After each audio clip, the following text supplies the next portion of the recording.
Citizens speak out. People in nations such as Afghanistan, Bahrain, Egypt, Iran, Iraq, Japan, Libya, Morocco, Norway, Philippines, Saudi Arabia, South Korea, United Kingdom, Syria, United States, and Yemen continue to convey their demands for reforms that bring greater respect, dignity, and human rights for themselves and fellow countrypersons. Norway, rallies were held across the country on Monday, July 25th, as people marched in mourning for the 76 fellow citizens killed in attacks the previous Friday on government offices and a youth camp. In Oslo, more than 100,000 people, many carrying red and white roses of remembrance, marched through the center of the city, with Prime Minister Jens Stoltenberg saying that the procession was also a tribute to democracy, tolerance, and unity.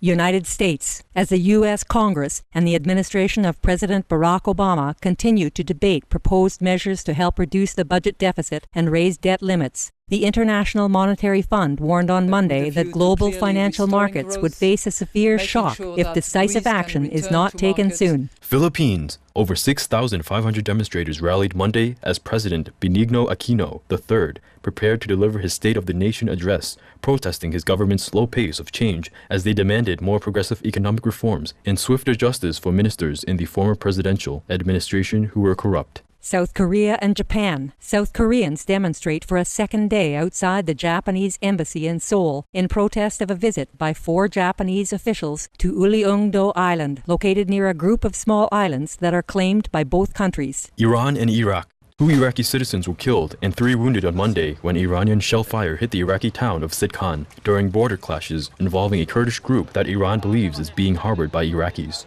The International Committee of the Red Cross stated that some 800 Iraqi residents have fled the violence to stay in makeshift tents outside their villages. Egypt. On Monday, as court proceedings for former Interior Minister Habib al-Adli were broadcast live in accordance with protesters' demands for greater transparency, the former minister was ordered to be tried alongside former President Hosni Mubarak on August 3rd, when both will be charged with ordering the killing of protesters in February. Meanwhile, a military court placed former Prime Minister Ahmed Nazif under a 15-day detainment while charges of corruption during his time in office are being investigated. Bahrain. A commission of human rights and legal experts selected by Bahrain's king, Hamid bin Isa al Khalifa, has begun an investigation into the role of security forces during the crackdown against pro-reform protesters since March. Activists have responded with caution, citing the potential bias in a panel set up by the government rather than independently appointed. Afghanistan and United Kingdom. British military personnel have accepted responsibility for the wounding of 5 Afghan children working in a nearby field during an airstrike, conveying their regret over the incident. The Ministry of Defense stated that the youths were taken to a nearby facility where they were given medical care for their injuries. Morocco. Press TV reported on Monday that hundreds of people organized by the February 20 movement gathered in Rabat and Nador to protest recent constitutional reforms, which they state do not transfer enough power away from the monarchy to the people. Saudi Arabia. The U.S.-based New York Times reported that human rights activists in the country are objecting to a proposed law that would expand the Interior Ministry's powers by allowing detention without trial as well as secret trials, while also mandating jail sentences for anyone speaking critically of the monarch. Syria. Following Friday's massive protests in Deir ez-Zor in eastern Syria, President Bashar al-Assad on Sunday appointed a new governor to the province. Also, as part of a reform program pledged in the face of ongoing pro-democracy protests, the Syrian cabinet on Sunday approved a draft law to establish a multi-party political system in addition to the long-time ruling Ba'ath Party.